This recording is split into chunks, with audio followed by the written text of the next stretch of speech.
I told him to go fly a kite. I can't do this. Never, and I thought that's unfair. It's not like it's immediately a well-paying job. It's not. You have to kind of show your loyalty. Disney didn't just lose the Avengers, it drove them to the edge, then acted shocked when they signed with Netflix. And the Avengers have done the unthinkable. They've walked away from Disney. Jeremy Renner, Chris Hemsworth, Scarlett Johansson, and even Robert Downey Jr. Believe me, you can't blame them because these are the stars who carried Marvel for over a decade, gave their whole life to Disney, but in return they got disrespect, low incomes, and replacements. So now the Avengers are building the future miles ahead of Disney. Disney company, the press tour so far has been nothing more than a disaster. This time it's terrifying. Not one, not two, but 5 of Disney's biggest stars have turned their backs and signed an exclusive multi-year deal with the one rival Disney thought it crushed years ago. Netflix. This isn't a side hustle or a passion project. It is about power, profit, and legacy shifting away from Disney straight into the hands of the actors who built the MCU. You know, from 2008 to 2019, Disney's Marvel Universe grossed over $22 billion, with the Avengers at the center of the most successful cinematic run in box office history. And for over a decade, the Marvel franchise was the crown jewel of Hollywood. The show has woke all over it. Which I think at the time when they created the show was 2016. That was like peak woke. The Avengers didn't leave out of ego. They left because after building Marvel's empire, they still had no control, no ownership, and no voice. Disney cashed in while sidelining the very stars who made it all happen. Netflix offered them what Disney never did: creative freedom, real power, and a seat at the table. And they took it. And honestly, no one exposed that imbalance louder than Jeremy Renner. This wasn't some minor contract dispute. This was a man who nearly died saving his nephew, crushed under a 14,000-pound snowplow, bones shattered, lungs collapsed, body rebuilt with metal rods. And when he finally stood back up, Disney handed him a contract offering half his original pay to return for season 2 of Hawkeye. No recognition, no apology, just a downgraded offer from a studio that saw his survival as a bargaining chip. They asked me to do a season 2 and they offered me half the money. I'm like, I'm sorry. It's going to take me twice the amount of work for half the amount of money. Why? Did you think I'm only half the Jeremy because I got ran over? That's why you want to pay me half? I didn't ask for any more money. But Renner didn't just walk away. He took that insult of a contract and threw it straight back in their face and said, "Seriously? You think I'm half the Jeremy just because I got run over?"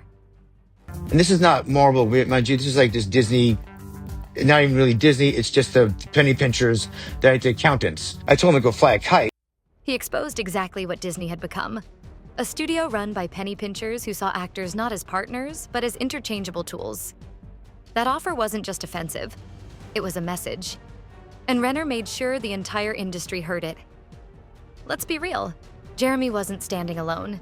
If anyone set the tone for pushing back against Disney, it was Scarlett Johansson. When Black Widow was released on Disney Plus without proper notice, it wasn't just a business decision. It was a backdoor move that slashed her earnings and violated her contract. Disney tried to spin it, claimed she was already paid enough, and even accused her of being out of touch during a pandemic. Because she wants to be iconic. Not to save people, but because she wants to be iconic. But Scarlett didn't flinch. She called it exactly what it was: a betrayal. She sued, stood her ground, and forced Disney to settle, with a reported payout of over $40 million. And the message couldn't have been clearer. If this is how they treat one of their most bankable stars, what chance does anyone else have? That lawsuit wasn't just about money. It was a crack in the foundation. The moment everyone realized that even at the top, you still had to fight to be treated fairly. And that crack, it spread fast. Without being sugarcoating, while Disney was busy scrambling to contain the damage, Netflix was already making its move. They weren't offering vanity projects or quick paydays. They were offering real power: full creative control, profit participation, IP ownership, and protection against AI exploitation. This wasn't just another content deal. It was a calculated rebellion, known internally as the Nimbus Accords. And it hit exactly where Disney was weakest. For years, actors had been boxed into rigid contracts with no say, no equity, and no escape. Netflix tore that model apart and handed the stars something Disney would never offer, and that is authorship. One after another, they signed the deal. Not to revisit old roles, but to start something entirely new. They weren't looking back. Believe me, they were done playing by studio rules and Disney. This wasn't a bluff. The Netflix deals turned into full-scale productions, and every single one proved the same thing. The Avengers aren't waiting for Marvel's call. They've already built what comes next. Jeremy Renner walked after Disney lowballed him post-accident. Now he leads Reclaimer, a high-stakes series about a team of disabled veterans targeting corrupt banks.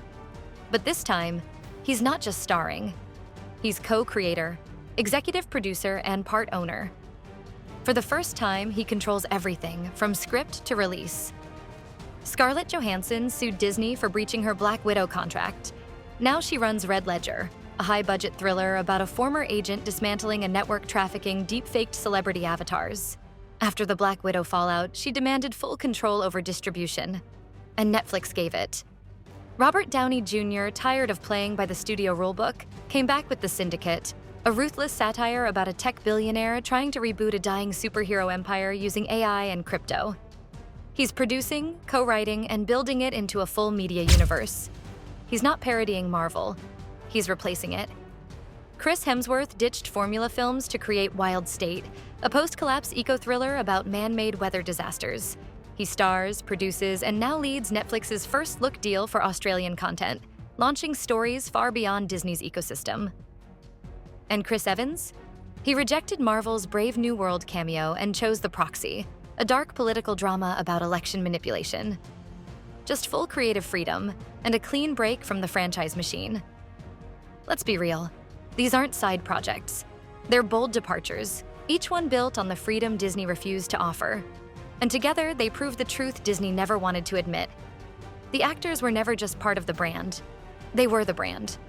And now they've taken it with them. Inside Disney, the response wasn't leadership, it was damage control. As Netflix locked in exclusive deals with Marvel's core cast, Disney rushed to contain the fallout. You know, internal strategy documents revealed a plan called Reboot Without Legacy. The pitch? Recast the originals, push new storylines far into the future, and use AI to digitally resurrect characters if needed. The strategy didn't read as confident. It read as panic. Nonsense that, quite frankly, I think the people have spoken. We're tired of this. We're sick and tired of this. We're good. We're walking away from this. And Disney, I believe they know this. And the audience saw right through it. Fan backlash was immediate, with hashtags calling out the studio's erasure tactics and broken loyalty. Meanwhile, the next wave of exits had already started. Elizabeth Olsen confirmed she has no plans to return, frustrated by the creative limits Marvel placed on her. Tom Hiddleston, approaching the end of his contract, is shifting toward prestige TV. Tom Holland admitted he's unsure about continuing with Marvel, even as Spider-Man. Oscar Isaac, disillusioned after Moon Knight, is already in talks with Apple for creator-driven work. My point is that Disney, they don't care about their audience. They hate their audience. They want to change the way their audience thinks. Honestly, Disney is collapsing in real time. Disney didn't just lose its talent.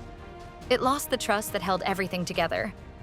Disney didn't fall because of stronger competition. It fell because it stopped valuing the people who built it. For too long, it treated its biggest stars as replaceable, assuming the Marvel brand could survive without them. But the moment those actors were offered creative freedom, financial ownership, and real control, they didn't hesitate. They walked. Not out of anger, but because they finally could.